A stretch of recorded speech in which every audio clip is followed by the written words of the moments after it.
কি গরম লাগছে? মনে হচ্ছে একটু ছায়া হলে ভালো হতো, একটু শীতল হাওয়া। গাছের কথা মনে পড়ছে? যখন গাছ কাটেন বা কাটা হয় তখন কি এই চিন্তাটা করেন? একটু ভেবে দেখবেন। আর ভাবতে ভাবতে এখন মনে হচ্ছে গাছ যখন কেটেই ফেলেছি তাহলে এখন গাছ লাগাই। এই তীব্র গরমে আপনিই টিকতে পারছেন না, গাছগুলো টিকবে তো? নাকি ট্রেন্ডের চক্করে ভুলেই গেছেন কখন গাছ লাগাতে হয়? চলুন তবে দেখি কখন কিভাবে গাছ লাগাতে হয়। আমি লুৎফর রহমান, আপনাদের স্বাগত জানাচ্ছি নতুন আরেকটি ভিডিওতে।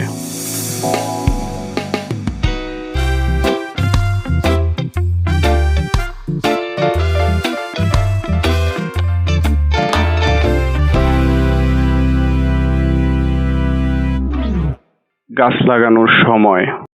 গাছ লাগানোর উপযুক্ত সময় হচ্ছে বর্ষাকাল। এই সময় পর্যাপ্ত বৃষ্টিপাত, আর্দ্র আবহাওয়া, অনেকটা অনুকূল তাপমাত্রা সব মিলিয়ে গাছের চারাগুলো খুব ভালোভাবে বেড়ে উঠতে পারে। চারা লাগানোর পদ্ধতি। রোপণের পূর্বে একটি ধারালো ব্লেড বা চাকু দিয়ে সাবধানে চারার গোড়া থেকে পলিব্যাগটি কেটে সরিয়ে ফেলতে হবে। অতঃপর পলিব্যাগ বা পটের সমানাকৃতি বিশিষ্ট গর্তে সাবধানে চারাটি স্থাপন করতে হবে যাতে গোড়ার মাটি না ভাঙে। রোপণের পর চারার চারিদিকে মাটি ভালোভাবে চেপে দিতে হবে যাতে বৃষ্টির পানি শেকড় অঞ্চলে জমতে না পারে। চারার গোড়া জলাবদ্ধতা মুক্ত রাখার জন্য গোড়া সংলগ্ন মাটি এমনভাবে চেপে দিতে হবে যাতে কেন্দ্রের দিকে সামান্য উঁচু এবং চারপাশে ঢালু হয়, কেননা সদ্য লাগানোর চারার গোড়ায় পানি থাকলে শেকড়ে পচন ধরে চারাটি মরে যেতে পারে। রোপণের সময় খেয়াল রাখতে হবে যেন নার্সারিতে চারার গোড়া যতটুকু নিচে ছিল গর্তে ঠিক ততটুকুই যেন মাটির ভেতরে থাকে। এছাড়া চারার শেকড় যেন সোজাভাবে মাটির অভ্যন্তরে স্থাপিত হয় সেদিকেও খেয়াল রাখতে হবে। মাটির অধিক গভীরে চারা রোপণের ফলে চারার কাণ্ড পচে চারাটি মারা যাওয়ার ঝুঁকি থাকে। স্যাঁতসেঁতে এবং জলাবদ্ধ জমিতে ঢিবি পদ্ধতিতে চারা রোপণ করতে হবে। পাহাড়ের ঢালে উঁচু নিচু জমিতে টেরেস বা কন্ট্রো পদ্ধতিতে চারা রোপণ করতে হবে। ছোট টব থেকে বড় টবে চারা কলম স্থানান্তর পদ্ধতি অনেকটা মাটিতে চারা লাগানোর অনুরূপ। রোপিত চারা সংরক্ষণ। রোপিত চারাকে অবশ্যই প্রবল বাতাস, শিলাবৃষ্টি এবং জীবজন্তুর হাত থেকে রক্ষা করতে হবে। ঝড়ের হাত থেকে রক্ষা পাওয়ার জন্য খুঁটি ব্যবহার করতে হবে এবং বায়ু চলাচলের সুব্যবস্থাযুক্ত খাঁচা দিয়ে গাছকে জীবজন্তুর হাত থেকে বাঁচিয়ে রাখতে হবে। 5 সেন্টিমিটার কাঠের খুঁটি অথবা 2.5 সেন্টিমিটার ব্যাসের স্টিলের খুঁটি ব্যবহার করা যেতে পারে।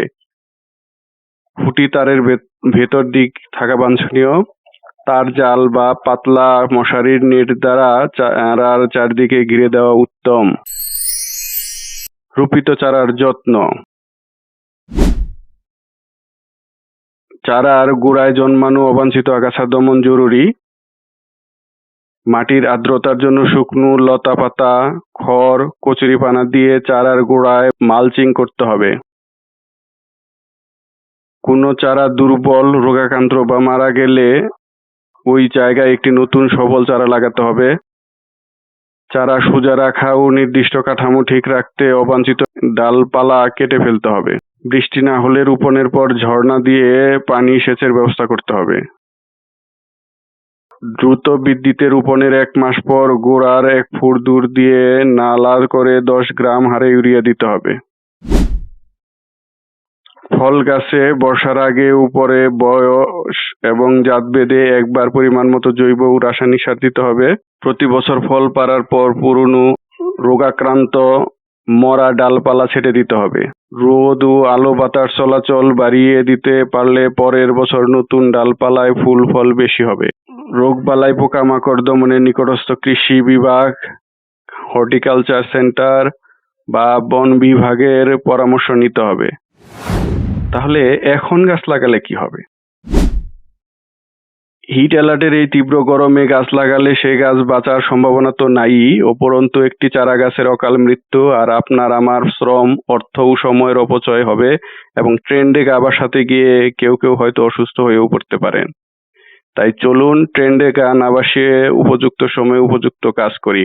এখন গাছ না লাগিয়ে বরং পণ করি। আসছে বর্ষায় প্রত্যেকে অন্তত 2টি গাছ রোপণ করব। আর অবশ্যই খেয়াল রাখবো যে গাছ শুধু লাগালেই হবে না, সেই সাথে তার উপযুক্ত পরিচর্যাও করতে হবে।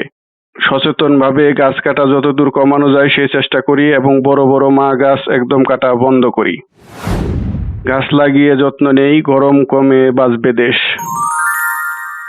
আজ এ পর্যন্তই। সবার জন্য শুভকামনা।